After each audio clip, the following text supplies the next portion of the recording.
სახელითა მამისად და ძისად და სულისა წმინდისად. ჩვენ გრიგოლ ხანძთელზე საუბარს ვაგრძელებთ და კიდევ ერთხელ ვამბობთ იმას, რასაც ყველა ამბობს, მათ შორის ურწმუნოც კი, რომ გრიგოლ ხანძთელის მოღვაწეობის შედეგი, ერთ-ერთი შედეგი იყო ის, რომ მისმა მოღვაწეობამ ნაყოფად ქართული სახელმწიფო მოგვიტანა ძალიან დიდი და ძლავრი, სულიერად მათ შორის და შემდეგ ის, რომ დღეს ჩვენ ვარსებობთ, ეს სწორედ აქედან გამომდინარეა და ამას კიდევ ვიმეორებ, ადასტურებენ არა მხოლოდ მორწმუნეები, არამედ თვით ათეისტი მკვლევარებიც კი.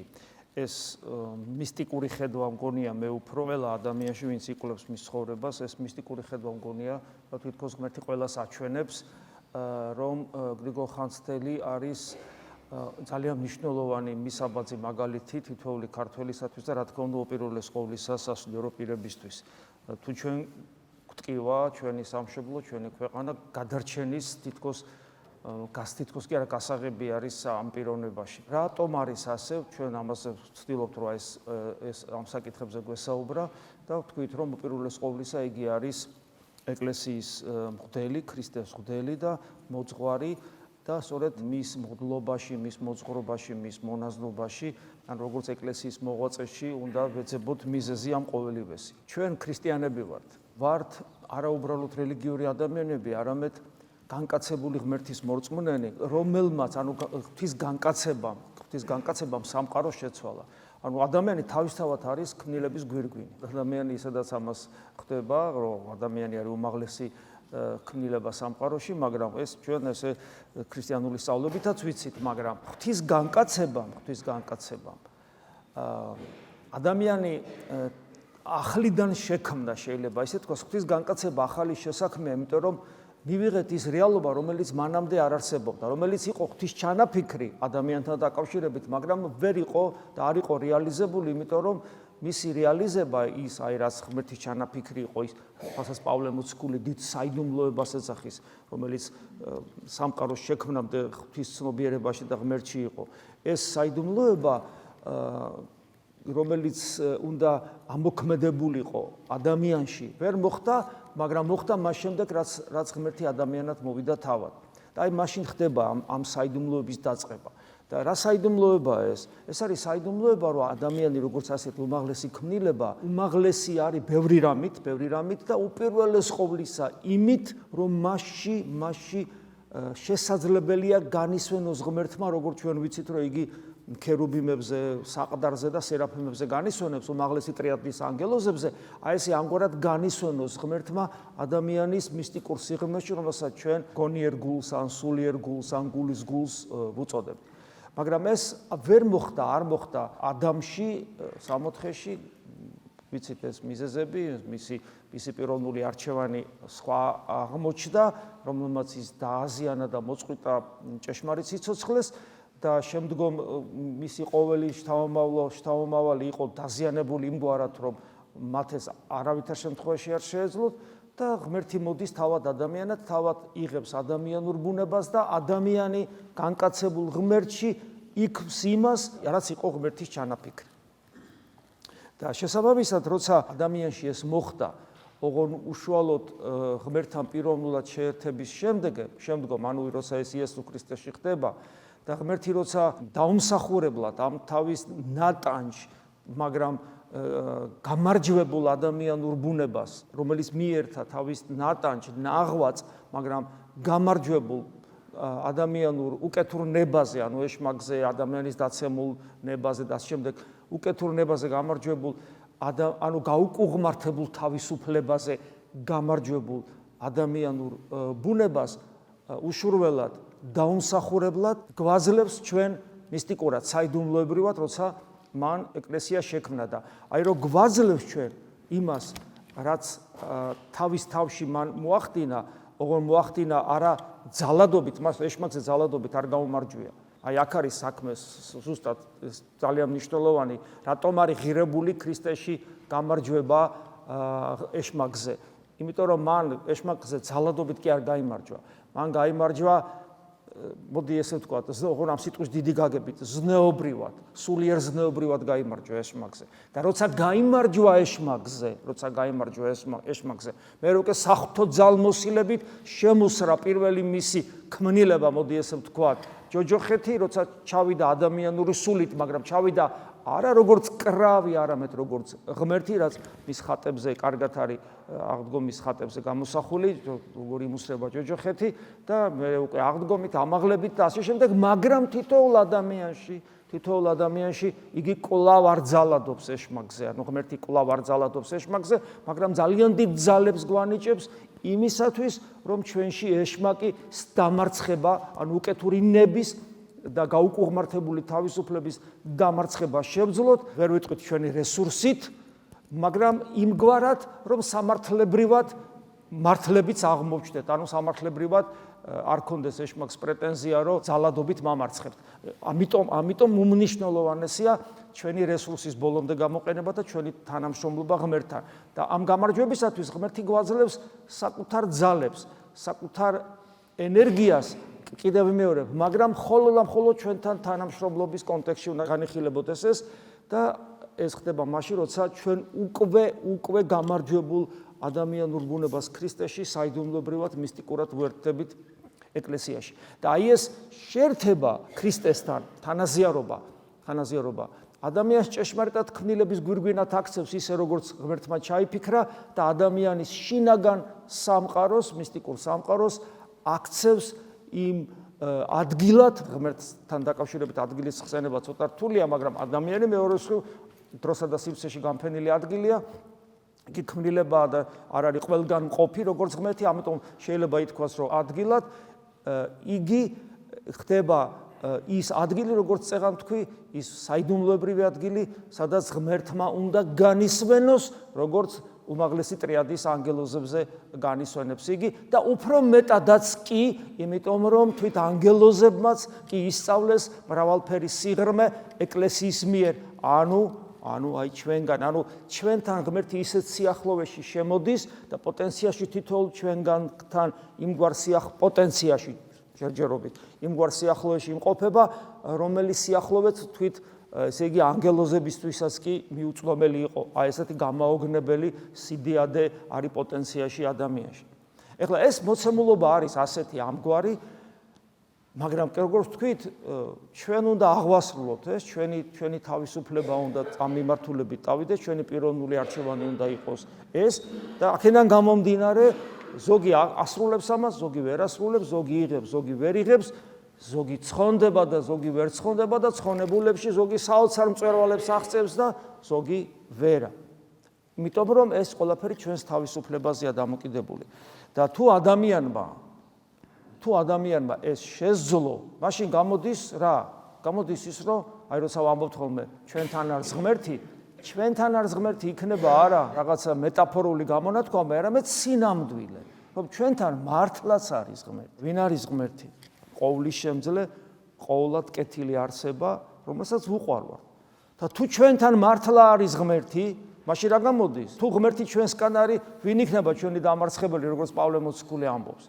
როგორ არის ჩვენთან ღმერთი? პავლემ თქვა როგორ არის. არაფერი დავიდევ გულსა შინა ჩემსა, თუ არა ქრისტე ისიც ჯვარცმული.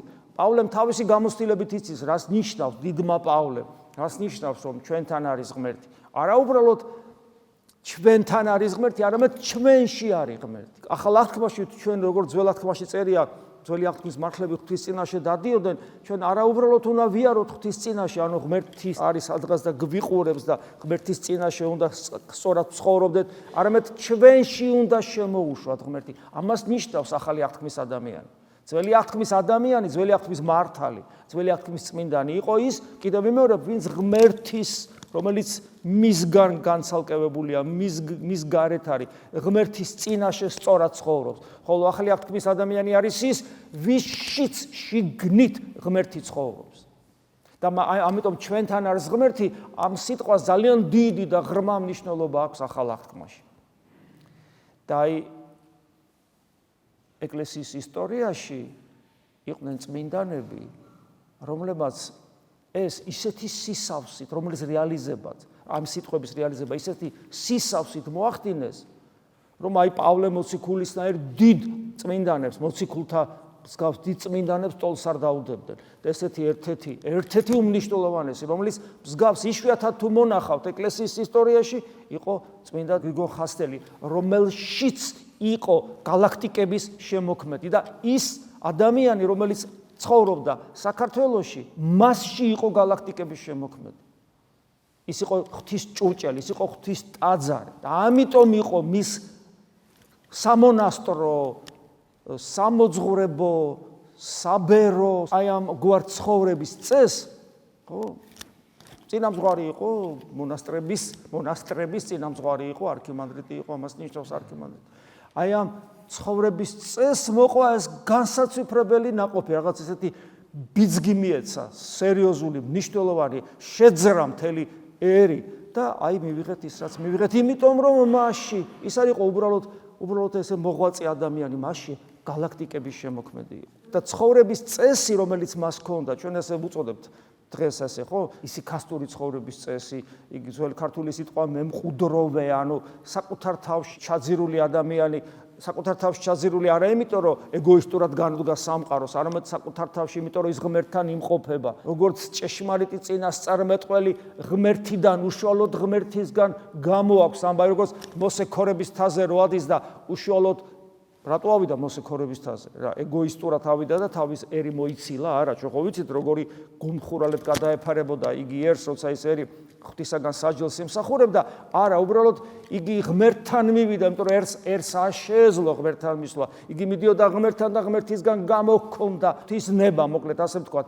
ასევე გრიგორ ხასტელისნაირი ადამიანები საკუთარ თავში მემყუდროებითად ჩაძირული არიან შიგნით, იმიტომ რომ იქიდან გამოაქვთ როგორც ჭეშმარიტ წინასწარმეტყველებს გამოჰქონდათ ღვთისგან, ამ შემთხვევაში მოსეს მთიდან, მას საკუთარი გულიდან გამოჰქონდა ღვთის ამბავი, ღმერთისგან ამბავი, ანუ ნება ღვთისა, რითაც უნდა მერე ეცხოვრათ ერს და ეს ამბავი არა ფრაზებია და არა უბრალოდ სიტყვებია, არამედ ძალა და ენერგია, გესმით? ძალა და ენერგია. და ამიტომ მისი სიტყვები ჭეშმარიტად მსგავსი იყო განკაცებული ღმერთის სიტყვებისა, რომელიც იყო არა უბრალოდ სიტყვები, არამედ დიდი ძალისა და ენერგიის მქონე და ცხოვრების წესი, რომელიც მას ჰქონდა, ცხოვრების წესი, დღესაც ცოცხალია ცხოვრების წესი თანამედროვე ქრისტიანულ სამყაროში და ამას ეს არის ისიქასტური პრაქტიკა, რომელზეც ჩვენ პერიოდულად სულ საუბრობთ, გრიგორ ხანძთელთან დაკავშირებით საუბრობდით, ის დაკავშირებულია ლოცვასთან, დაკავშირებულია ევქარისტიულ ცხოვრებასთან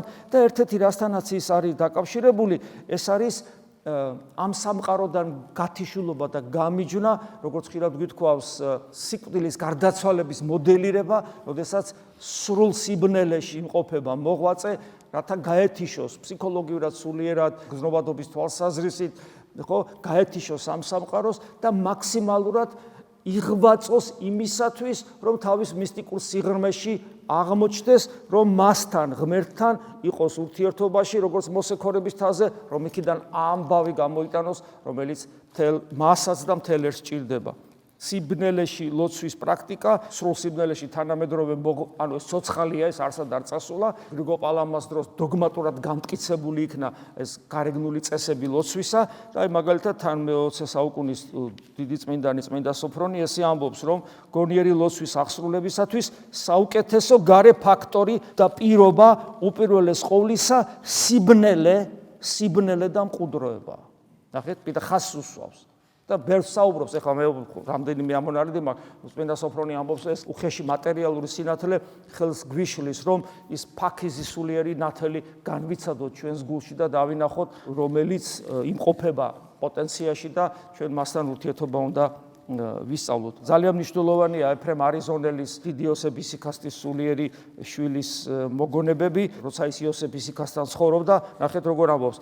წაკითხული გაქვთ, იცით, მე გაგახსენებთ, უბრალოდ ჩვენ ყველას საკუთარ სენაკებში, სიბნელეში განმარტოებით ჩაკეტილთ, გქონდა მხოლოდ სკვნილი და მუხლდრეკა და სკვნილი.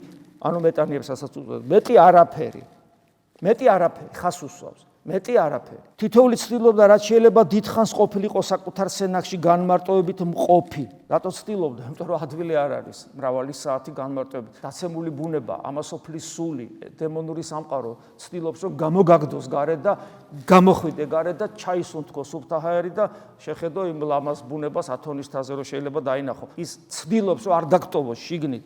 რაც შეიძლება დიდხანს ყოფილიყო საკუთარ სენაკში განმარტოებით, თითოეული ჩვენგანი ცდილობდა მრავალი საათის განმავლობაში, სინათლის გარეშე, გონიერი ლოცვის მდგომარეობაში, ჩვენი განწესების მიხედვით მღვიძარება მთელი ღამის განმავლობაში გრძელდებოდა. ეს მე-20 საუკუნეა, ხო? 21 საუკუნეში გარდაიცვალა. თანამედროვე მოღვაწეა და აი გრიგოლ ხანძთელის ცხოვრებაში, რომელიც ეს მე-8 საუკუნეა, ხო? აი მე-8 საუკუნეა, მინდა გითხრათ, რომ ასკეტური ცხოვრება და ლოცვითი პრაქტიკაც თავისი საღვთისმეტყველო თვალსაზრისით ეკლესიის წიაღში სულ ვითარდება. ერთ ადგილას კი არ არის გაჩერებული, სულ ვითარდება ის, იმიტომ რომ ცოდნას ემატება. ის ცოდნა, რომელიც დაგროვდა თქვა ერთ საუკუნეში, მეორე საუკუნეში კი არ ქრება, გამოცდილება ღმერთთან ურთიერთობისა. ესე ემატება. მაგრამ უკვე მე-8 საუკუნეში ნახეთ გრიგოლ ხანძთელის ცხოვრებაში რას ვკითხულობთ, რომ სენაკებს მათსა საკვამი არა აქვთ, ანუ საკვამური, ანუ ცეცხლი არ ინთებოდა. რამე თუ ცეცხლი არ აღეგზნებოდა და არცა რაიმე საანთელი აღანთი. ანუ არაფერი არ იყო შიგნით. არამედ მთელი ღამე იყო ფსალმუნება, დღისი წიგნის კითხვა, ლოცვა მარადის. რამე თუ ოდესმე იყო ნეტარი გრიგოლ თვისამას საყუდელსა სენაკსა მაშინ ცეცხლი არასოდეს ანთებულიყო და არც კანდელი იყო ანთებული და არც ხვათა ძმათა. ანუ სრული სიბნელე. თითქოს ლოგიკაა, ხო, იქ სენაკში სანთელი, კანდელი, ხატი მქონდეს, სრული სიბნელე. შუშანიკის ცხოვრებაშიც არის ერთადერთი სარკმელი ქონა, რომ პატიმრობაში რომ გადაიყვანეს, ის რამდენიმე 7 წელი იყო თუ რაღაც პატიმრობაში, პატარა სარკმელი იყო, ისიც ამოქოლა. ანუ სრულ სიბნელეში იჯდა შუშანიკი. აი დედოფალი და ისე ხასტი იყო. შიომღვიმელი ვიცით აგერ ჩვენი და ასე შემდეგ. ემიგრაციის სასულიერო პირი იყო იონე მეინდორფი, საინტერესო კვლევები აქვს ისიქასზე. ეს არის მე-20 საუკუნის მოღვაწეა. აღმოსავლეთის ეკლესიის წიაღში ისიქასტური ტრადიციის პერმანენტული არსებობა გამოწვეულია არა რომელიმე კონკრეტული სკოლის აბსოლუტიზაციით, ანუ აი რაღაც ათონური სკოლა და რაღაც ესე ან სინური სკოლა სინასთვის, არამედ აბსოლუტური ერთგულებით იმისადმი, რაც ერთადერთი აუცილებელია. გახსოვთ ხო, მარიამზე რო ამბობს, აქა ერთი სარსახმარ, მარიამ კეთილი ნაწილი გამოერჩია, რომელიც არასოდეს მიიღოს მისგან. ანუ ეს მჭრეტელობითი ცხოვრება, მართას ცხოვრება, ეს გარეგანი და მჭრეტელობითი ცხოვრება, რომელიც ჰქონდა მარიამს და აი ამას იხსენებს ზუსტად რომ ერთადერთი მნიშვნელოვანი ეს არის ქრისტია. ყველაფერი ქრისტემდე დაიყვანება და ქრისტესთან ერთობაზე. ქრისტიანული ცხოვრებისათვის სწორედ ამ თვალსაზრისით შეგვიძლია იესოს ლოცვა, რომელიც არის ძალიან მნიშვნელოვანი ნაწილი გონებისმიერი ლოცვის სწავლის საქმეში. იესოს ლოცვა მართლმადიდებლური სულიერების გამოვლინებად მივიჩნიოთ. მართლმადიდებლური სულიერების გამოვლინებად. ეს ძალიან მნიშვნელოვანია. ჩვენი ეკლესიის, მართლმადიდებელი ეკლესიის უნიკალურობა ყველა სხვა დენომინაციისაგან, მათ შორის კათოლიციზმიდანაც ყველაზე ერთ-ერთი მთავარი, გარდა დოგმატური განსხვავებისა, არის აი ეს სწორედ სულიერი ცხოვრების პრაქტიკა. იესოს ლოცვა ქრისტეს სხეულის, ეკლესიის მაჯისემა, ამას მამა ემილიანე ამბობს, სიმონა პეტრელი. ნახეთ როგორ ამბობთ, იესოს ლოცვა ქრისტეს სხეულის, ანუ ეკლესიის მაჯისემა. ამ ლოცვას ჩვენი ვედრება ზეციური მამის ყურთასმენამდე მიაქვს, ღმერთი მიწაზე ჩამოჰყავს და ქვეყანას ზეცად გარდაქმნის. და ეს ყველაფერი მიწა, ქვეყანა გარდაქმნილი ზეცად, ეს ყველაფერი ის კი არ არის მართლა მიწა და ეზო. გული ადამიანის ქვეყანას ზეცად გარდაქმნის, ჩვენი გული ზეცად გარდაიქმნება. და კიდევ აი ხა რასაც მე წაკითხავ, ამას თანამედროვე ღვთისმეტყველები წერენ, მაგრამ ეს ეფუძნება პირველი საუკუნეების ღვთისმეტყველებასაც, დიონისე არეოპაგელს, მაქსიმე აღსარებელს. სულთმოფენობის, ანუ ეკლესიის დაარსების შემდეგ წმინდანები იყვნენ რა ქრისტეს სხეულის ნაწილნი, იმყოფობოდნენ რა განხთობილ მდგომარეობაში, ღირსი ხდებოდნენ შეუქმნელი ნათლის ხილვისა, შეუქმნელი ნათელი. ეს ხილვა არ იყო განუკაცებელი ძეღმერთის ხილვა. ძველი აღთქმის მართლები მაგალითად განუკაცებელ ძეღმერთს ღვთაებრივი ნათლის სახით ხედავდნენ. აი მოსე რო ხედავს ქორების თაზე და თვითონაც გაბწყინებულია, ნათელი გადაედება, ხო? არც ღვთის შეუქმნელი დიდების ის ხილვა, რომელიც განკაცებული ძე ღმერთის სხეულიდან იღვრებოდა თაბორის თაზე, ხო, მოციქულები ცალკე იყვნენ, ქრისტე ცალკე იყო და მათგან ქრისტესთან გამოდიოდა და ისინი ამას ხედავდნენ. არამედ ეს იყო ქრისტეს დიდების ის ხილვა, რომელსაც წმინდანები როგორც ქრისტეს სხეულის ნაწილნი, ჩვენ ქრისტეს სხეულის ნაწილნი ვართ. მოციქულებივით კი არა ვართ სულთმოფენობამდე რომ იყვნენ, არამედ სულთმოფენობის შემდეგ რო გახდნენ მოციქულები იმ მდგომარეობაში ვართ. ჩვენი დღევანდელი მდგომარეობა პოტენციაში აღემატება მოციქულების მდგომარეობას სულთმოფენობამდე. იმიტომ რომ ისინი ქრისტეს სხეულის ნაწილი ჯერ არ იყვნენ. ხოლო ჩვენ უკვე ვართ ქრისტეს სხეულის ნაწილი, როგორც მოციქულები გახდნენ სულთმოფენობის შემდეგ. და ჩვენ, ანუ თანამედროვე ეკლესიის წმინდანები ზოგადად, ქრისტეს სხეულის ნაწილი არიან და ქრისტეს საკუთარი თავის შიგნით ვჭვრეტთ.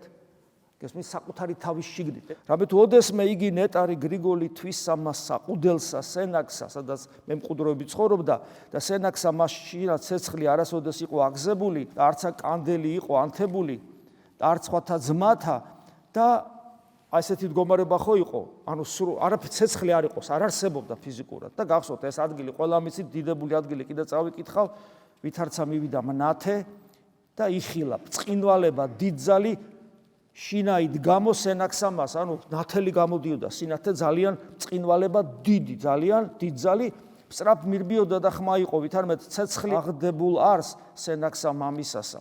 ანუ ხანძარი გაჩნდაო. დეკანოზიონება დუმენ გაჩერდი შვილო და ნუ გეშინინ, არა არს იგი ცეცხლის შემწველი, გარნა სული ღვთისა განმანათლებელი. და ეხლა ღვთისმადლიაო და ღვთის ენერგია, ანუ რას თაბორის თაზე. და გახსოვთ, ეხლა ეს საოცარი ადგილი, რამე თუ მრავალგზის ეხილვა დეკანოსა მას ხილვა იგი დიდებული და მიხოლოვიდა სენაკად, ანუ ეს ერთხელ არ მომხდარა, ბევრჯერ ქონდა ნანახი და რომ მიიხედენ შეიხედეს კლდის ნაპრალში და რა იხილეს, იხილა წმინდაი, ანუ წმინდანი ხელგაპყრობით ასე იდგა და გვამით მისით გამოვიდოდეს ნათლისა ისარნი ჯვრის სახით. ესე იგი, ესე ხელგაპყრობილი იდგა და ჯვრის სახით წყინვალე ნათელი გამოდიოდა და ეს ნათელი ჯვრის სახით ისე ანათებდა, რომ იმ სხვას ეგონა, რომ ხანძარი იყო შიგნით, გესმით? ანუ შიგნიდან გამოდიოდა. ასევე გახსოვთ, როგორ მოდის საეკლესიო კრებაზე სახედრით და რაიხილეს და 60 ძველი შეურაცხი უბადრუკი 60 ეცვა მოხუცებულსა მას და უცებ დაინახეს, ყველამ დაინახათ, ან მარტო ერთმა კი არა, ეპისკოპოსებმა დაინახეს, ვითარ 60 ნათლისა ბწყინვალისა თვალს შეუდგამე, ანუ თვალს რო ვერ შეხედავ, ისე ბწყინავდა, ხოლო კუნკული აი შავი საბეროის რო ახურათ ბერებს, იხილებოდა ვითარცა გვირგვინი, სამეუფოი პატიოსნითა თვლითა და მარგალიტითა ფასდაუდებლითა შემკული. აი როგორც ქრისტეს 60 გაბწყინდა თაბორის თაზე, აი მისი 60-ის ასევე ბწყინვალებდა.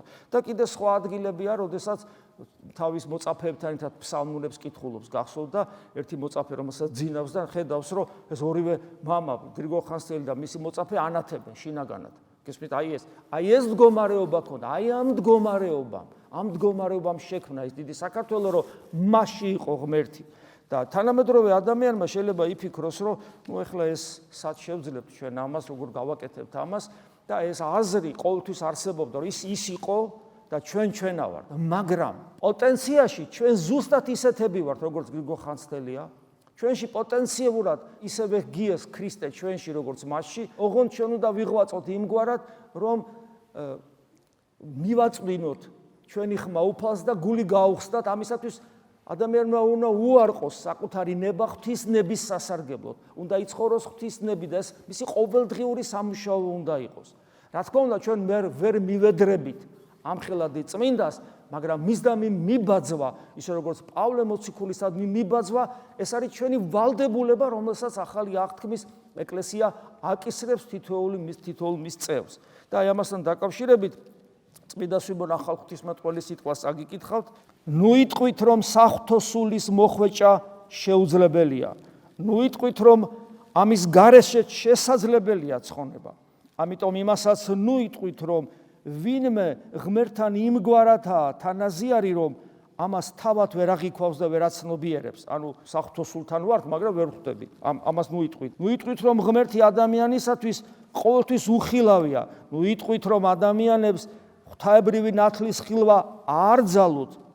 ან რომ ეს ჩვენ დროს შეუძლებელია, არასოდეს იყო ესე მეგობრებო შეუძლებელი არამედ მსურველთათვის, ანუ მათთვის, რომლებიც ატარებენ რა ცხოვრებას ვნებებისაგან განწმენდის ღვაწლში და წმინდა ღვთის გონიერი თვალნი, ეს ყოველთვის შესაძლებელია. ანუ გვეუბნება რომ ნუ ამბობთ ამას, რომ შეუძლებელია, შესაძლებელია თუ შენ საკუთარ თავზე სწორად მუშაობ. დასასრულ პავლე მოციქულისა ეს ერთგვარი განცხადებული საიდუმლოების დამაგვირგვინებელი სიტყვები, რომელიც ახალი აღთქმის ადამიანს ახალ აღთქმაში ცხოვრებ არა ქრონოლოგიურად, არამედ რეალურად ეკლესიაში ცხოვრებ ადამიანს ახასიათებს, ეს არის გახსოვთ კოლოსელთა მიმართ ეპისტოლეში განცხადებული საიდუმლო სიტყვები, რომ ქრისტე ჩვენში, ანუ სამყარო შემოქმედი ჩვენში და ამასთან დაკავშირებით მე ადრე წაიკითხეთ, ახლაც წაგიკითხავთ რამდენიმე სიტყვას. ქრისტე ჩვენში ესაა ღვთისა და ადამიანის უმწვერვალესი ერთობა, ურთიერთობა. ანუ ქრისტე ჩვენში, პავლე ასე ამბობს. ქრისტე თქვენში, ეს არის საიდუმლოება, რა თქმა უნდა, ჩვენ ამას ვიღებთ როგორც ქრისტე ჩვენში. და აქედან გამომდინარე, ახლა განმარტოთ, რას ნიშნავს ეს. ქრისტე ჩვენში, ეს არის ღვთისა და ადამიანის უმწვერვალესი ერთობა, ურთიერთობა. ქრისტე ჩვენში, ეს არის ადამიანის, როგორც ყოვლადწმინდა სამება ღმერთის აზრად რეალიზება. სწორედ ამგვარი ყოფიერებისათვის არის შექმნილი ადამიანი. ქრისტე ჩვენში ესაა ადამიანში, როგორც გონიერ ადგილში, მისტიკურ სიღრმეში, მუდმივი ღვთისმსახურების მიმდინარეობა, პროცესი მუდმივი ღვთისმსახურებისა. ანუ ქრისტე ჩვენში ნიშნავს, რომ მსახურება არ წყდება, მოუკლებელი ლოცვა ამას ქვია. ქრისტე ჩვენში ესაა ადამიანის ღვთის შვილობისა და მადლით ღმერთობის რეალიზება. ქრისტე ჩვენში ეს არის ჩვენი მომავალი დიდებული ყოფიერების იმედი, დიდების სასოება, როგორც ამბობს კოლოსელთა მიმართ ეპისტოლეში პავლე მოციქული. ანუ ეს იმედი ხელშესახებია, ნამდვილია და არა რაღაც აბსტრაქტული. ქრისტე ჩვენში ესაა ქრისტიანული მისიონერობის უმთავრესი თუ ერთადერთი არაგზავნილი, რომელსაც ვქადაგებთ და შევაგონებთ ყველას, როგორც იგივე პავლე მოციქული ამბობს, აი მას ვქადაგებთ და შევაგონებთ ყველას. ანუ ჩვენი მისიონერობის თავარი საფუძველი, არგუმენტი, გზავნილი თეზისი ის კი არ არის, რომ კარგები უნდა გახდეთ. ამას ყველა ამბობს. ათეისტებიც ამბობენ ამას, სხვა რელიგიის წარმომადგენლებიც ამბობენ. ქრისტე ჩვენი მისიონერობის თავარი თეზისი და თავარი გზავნილი არის, რომ ღმერთი ჩვენში უნდა დამკვიდრდეს. აი ეს არის ყველაზე მთავარი. ამას თუ არ ვიტყვით, ამას თუ არ ვეტყვით ხალხს, ჩვენ მისიონერობას ნულოვანი ღირებულება ექნება. ქრისტე ჩვენში ეს არის ქრისტიანული თეოლოგიის და სულიერი ცხოვრების უმთავრესი საკითხი. რათა და პავლე მოციქული იგივე კოლოსელთა ეპისტოლედან, რათა მთელი სიბრძნით დავმოძღვროთ ყოველი კაცი. თუ გინდა რომ მთელი სიბრძნით დავმოძღვროთ ყოველი კაცი, პირველ რიგში ეს უნდა უთხრათ, რომ ქრისტე არის ჩვენში. ეს არის თეოლოგიის და სულიერი ცხოვრების თავარი, შეიძლება ითქვას ერთადერთი საკითხი. ყველაფერი დანარჩენი ამაზე არის აგებული. ქრისტე ჩვენში ესაა ქრისტიანის უმთავრესი ნაყოფი, ამიტომ უნდა ვიღვაწოთ, რომ ყოველი კაცი, ეს პავლე მოციქულის სიტყვებია, ყოველი კაცი სრულქმნილად წარმადგინოთ ქრისტე იესოში. და როგორ გავაკეთებთ ამას, თუ ჩვენ არ აუხსნით ადამიანებს, რომ ქრისტიანობის თავარი მიზანი, ჩვენი მოღვაწეობის თავარი მიზანი ის არის, რომ ქრისტე ჩვენში დამკვიდრდეს. ქრისტე ჩვენში ესაა ქრისტიანული ღვაწლის უმთავრესი მიზანი, რისთვისაც ვშრომობთ და ვიღწვით, როგორც პავლე მოციქული ამბობს, ამისთვის ვშრომობთ და ამისთვის ვიღწვით. ქრისტე ჩვენში ესაა ჩვენში ღვთის მადლის მოქმედების უმთავრესი ნაყოფი და ისევ პავლე მოციქულის სიტყვები, რომელიც ძლევამოსილად მოქმედებს ჩვენში, ეს უმთავრესი ნაყოფი ძლევამოსილად მოქმედებს ჩვენში. ეს არის ქრისტე ჩვენში. და ქრისტე ჩვენში ესაა ყველა იმ სათნოებათა და ჩამოთვალოთ სათნოებები. სიმშვიდე, სიმდაბლე, გულმოწყალება, განუკითხველობა, მიმტევებლობა, სიყვარული, მარადიული სიცოცხლე, გონება ანუ შემეცნების ჯანსაღი უნარი, ჭეშმარიტების ცოდნა, თავისუფლება, სრულყოფილება და კიდე სხვა, აი ამ ყველაფერის ჩვენში დამკვიდრება. თუ ჩვენ გვინდა ეს ყველაფერი იყოს ჩვენში, ეს ნიშნავს ქრისტე ჩვენში. რომელთა გარეშეც, ამ სათნოებების გარეშე ქრისტიანად ვერ რეალიზდებით. ხოლო თუ ქრისტე ჩვენში იქნება, ეს ყველაფერი ჩვენში რეალიზდება და წარმოიდგინეთ ქართველების დიდი ნაწილი, რომელშიც ეს ყველაფერი რეალიზებულია. ანუ ქრისტე ჩვენში, ანუ ნამდვილი ქრისტიანები გავხდით. ეს სათნოებები ჩვენში რეალიზებულია. რა ერთობას შევქმნით ჩვენ? რა სამშობლო გვექნება, რა ქვეყანა გვექნება, გესმით? აი, ერთ კაცმა რო ეს გააკეთა თავის თავში, მან თავის გარშემო უამრავი თავისნაირი მოწაფე მოიზიდა, რომლებიც ასევე ასეთები იყვნენ. და როგორი ბიძგი მისცა ქვეყანას, წარმოიდგინეთ. როგორი ბიძგი მისცა ქვეყანას. ამიტომ ჩვენი გადარჩენის, მათ შორის სახელმწიფოებრივი გადარჩენის ერთადერთი გზა ისევ და ისევ არის ეკლესიაში, ოღონდ, როდესაც ჩვენ სწორად დავინახავთ ჩვენ საკეთებლეს ეკლესიის წიაღში. ამინ. მადლი უფლისა ჩვენისა იესო ქრისტესი და სიყვარული ღვთისა და მამის და ზიარება სული საწმინდისა იყოს თქვენ ყოველთა თანა. ამინ.